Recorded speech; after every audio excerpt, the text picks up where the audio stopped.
o mundo, né? Por enquanto nós estamos conquistando o Brasil. Panelão Condomácio, montamos uma diretoria e hoje nós vamos entregar as camisas dos diretores do Panelão Condomácio, né? Então aqui está uma camisa de um diretor, né? Rangel vai ser um dos diretores.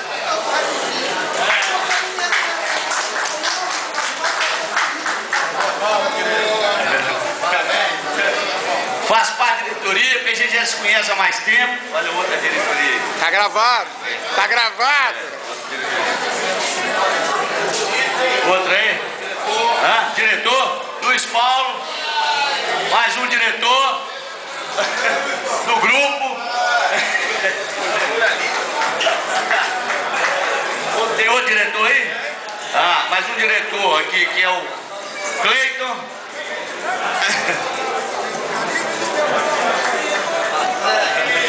Outro diretor. Renatão, mais um diretor.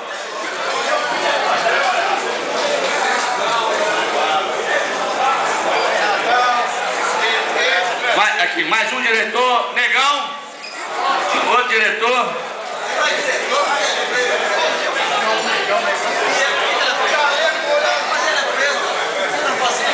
Mais um diretor, Celso.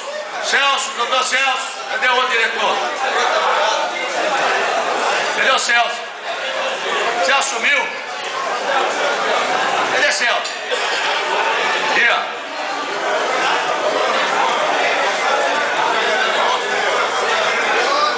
Mais um diretor do grupo Panelão Condomaster. Internacional, hein? Internacional. Agora o vice-diretor aí, né? Tá gravado. Tem mais diretor? Tem não? Tem? Mas então agora já temos esquecido, tinha um diretor convidado. Não, diretor convidado. Vai ser convidado. Convidado. Então deixa eu fazer o seguinte. Deixa eu chamar meu diretor. Genesi? Chega, Chico. Vem cá. Sou eu que é o diretor, você é o idoso. É isso aí, agora nós já estamos unindo, hein? Mais um. Falou. Agora, cadê? Vice-presidente, né? O diretor vai ter que ser presidente. Nós somos presidente. Vice-presidente, eu sou vice-presidente. Irmão da... Não, vice-presidente. É o vice-presidente. Alô? Agora é o ponto máximo, né?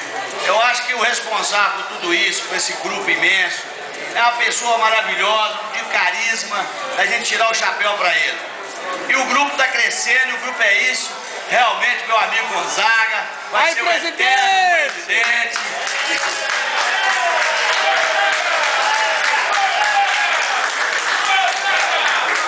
Esse é o cara.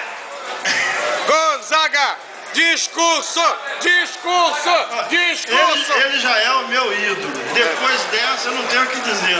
Tem sim, tem sim. Muito obrigado. Olha pra cá, olha pra cá, olha pra cá. Valeu, presidente. Alô, presidente.